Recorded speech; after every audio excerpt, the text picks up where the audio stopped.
नमस्कार मंडळी, स्वागत आहे तुमचं आपल्या यूट्यूब चॅनलमध्ये। आज आपण मस्त अशी कुरकुरीत भेंडी बनवणार आहोत। लहानांपासून मोठ्यांपर्यंत सगळ्यांनाच आवडणारी अप्रतिम चवीची अशी कुरकुरीत भेंडी बनवणार आहोत। तर चला आपण रेसिपीला सुरुवात करूया। भेंडी निवडताना आपल्याला कोवळी आणि हिरवीगार मस्त अशी भेंडी घ्यायची आहे। तर भेंडी स्वच्छ धुवून घ्यायची, पाणी पूर्ण नितरून घ्यायचं, कॉटनच्या कपड्याने व्यवस्थित पुसून घ्यायची आपल्याला भेंडी। भेंडी चिरताना उभे आपल्याला 4 काप करायचे आहेत। बिया जास्त असतील कडकवाल्या तर काढून टाका, कोवळ्या असतील तर असू द्या।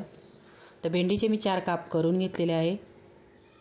भेंडी स्वच्छ पुसून घ्यायची, एकदम सुकी करून घ्यायची। आता इथे मी काश्मीरी लाल मिरची पावडर टाकलेली आहे। याने काय होतं, कलर पण छान येतो आणि तिखटाला खूप नाही लागत। नंतर इथे 1 चमचा धनाजिरा पावडर टाकून घेतली। दोन्ही मिक्स आहे माझी। 1 चमच्याचा वापर केलेला आहे इथे मी। ही पाव किलो भेंडी आहे। तर पाव किलो भेंडीच्या प्रमाणानुसार मी साहित्य सगळं टाकते। मीठ टाकून घेतलेलं आहे। खूप चवीला अप्रतिम लागते। डाळ भातासोबत तुम्ही किंवा मुलांना तुम्ही अशी तळून दिली ना, मुलं खूप आवडीने खाणारी भेंडी। भेंडीची भाजी मुलांना काय मुलांना नाही आवडत, तर नक्की अशी बनवून द्या तुम्ही। इथे अर्धा चमचा हळद टाकून घेतलेली आहे। तर ही भेंडी एकदम वेगळ्या प्रकारे आहे। खूप छान भेंडी चवीला लागते मैत्रिणींनो, एकदा तुम्ही नक्कीच ट्राय करून बघा।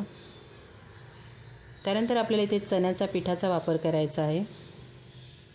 चण्याचे पीठ आपल्याला इतपत मिक्स करायचं आहे की पूर्ण आपल्या भेंडीला कव्हर झालं पाहिजे, एवढा आपल्या चण्याच्या पिठाचा वापर करायचा आहे। जास्त पण नाही झालं पाहिजे, कमी प्रमाणात पण झालं नाही पाहिजे, भेंडीला दिसलं पाहिजे। इथे चण्याचं पीठ मी टाकून घेत आहे।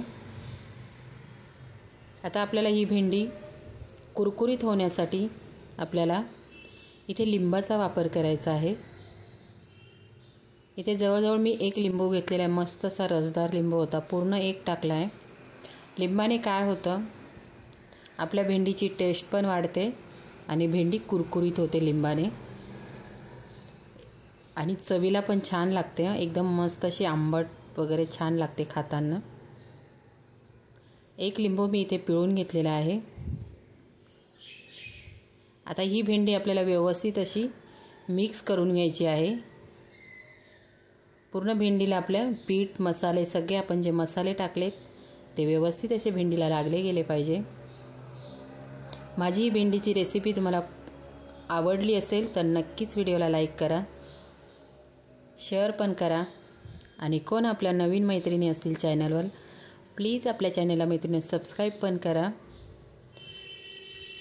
तर इथे मी मिक्स करून घेत आहे। व्हिडिओला लाईक करायला विसरू नका, नक्कीच लाईक करा। लाईक करत नाही मैत्रिणींनो तुम्ही, व्हिडिओ बघतात, व्ह्यूज येतात, पण लाईक नाही करत। लाईक पण करत जा ना मैत्रिणींनो। तर आता इथे भेंडीला असं सगळं व्यवस्थित मिक्स करून लावून घेत आहे मी। आता एक साईडला मी तेल पण गरम होण्यासाठी ठेवून दिलेलं आहे, म्हणजे कसं तेल पण गरम होतं आहे, आपला वेळ पण वाचतो आहे। तेल पण गरम होतं आहे, इकडे भेंडी आपण मिक्स पण करून घेतो आहे। तर मिक्स करून घेते मी भेंडी। याच्यामध्ये तुम्ही कस्तुरी मेथीचा वापर करू शकता, छान लागते चवीला। तर बघा मिक्स झालेली, आता सगळी मिक्स झाली, पीठ लागलेलं आहे सगळ्याच भेंडींना। तेल कडकडीत आपल्याला गरम करायचं आहे मैत्रिणींनो, नॉर्मल नाही ठेवायचं आहे तेल। तेल आपण जेव्हा कडकडीत गरम करू भेंडी टाकू ना, तेव्हा लगेच एकदम फ्राय होते भेंडी लगेच। आणि समजा तुम्ही तेल कमी प्रमाणात गरम ठेवलं तर तुमची भेंडी नरम पडणार। त्यासाठी आपल्याला फुल गॅसवरती भेंडी तळायची आहे आणि तेल पण कडकडीत ठेवायचं आहे। माझी कुरकुरीत भेंडीची रेसिपी कशी वाटली, साधी सिंपल रेसिपी मैत्रिणींनो, कशी वाटली नक्कीच मला कॉमेंट बॉक्समध्ये सांगा। तुम्ही डाळ भात बनवला किंवा भाजीला म्हणजे लहान मुलांना काय द्यायचं, तर ही भेंडी तळून म्हणजे न खाणारे पण खातील, एवढी टेस्टी लागते ही भेंडी। तर तेल गरम झालं की नाही चेक करूया आपण, कारण आपल्याला तेल कडकडीत गरम करायचं आहे।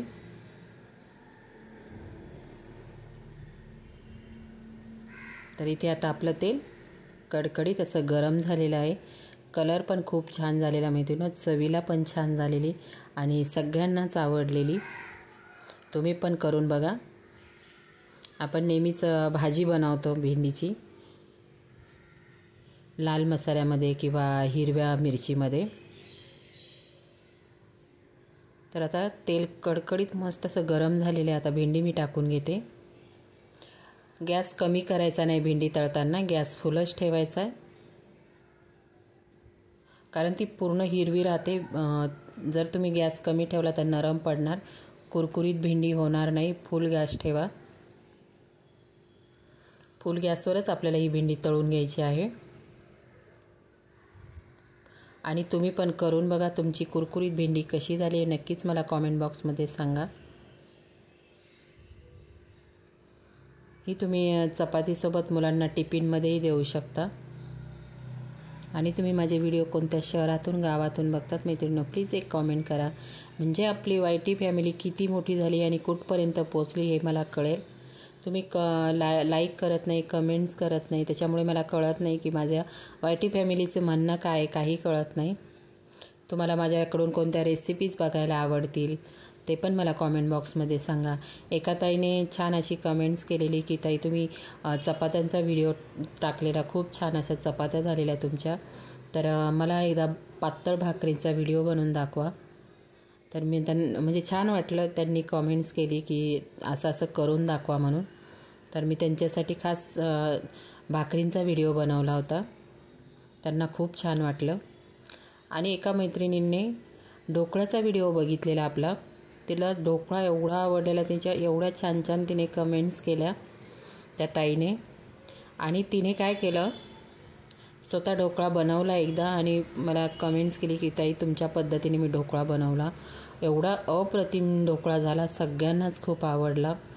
त्यानंतर त्या ताईने काय केलं, एका म्हणजे हे असतं ना, वृद्ध लोक बसतात, तर तिथे त्या लोकांना नेऊन दिला तो ढोकळा बनवून. त्या लोकांनी एवढं भरभरून कौतुक केलं. तर त्या ताईने सांगितलं की याचं श्रेय सगळं तुम्हाला जातं. तर खूप छान वाटलं मैत्रिणींनो. जिथे ज्येष्ठ नागरिक बागेमध्ये वगैरे बसतात ना, तिथे घेऊन गेलेल्या त्या ढोकळा बनवून. असं कोणी कोणी नेऊन देतं. म्हणजे कसं आपण खूप प्रमाणात बनवतो, म्हणजे कोणाकोणाला आवड असते मैत्रिणींनो कोणाला बनवून खाऊ घालायची. तर कसा हा वाटला video, like share subscribe. Bye.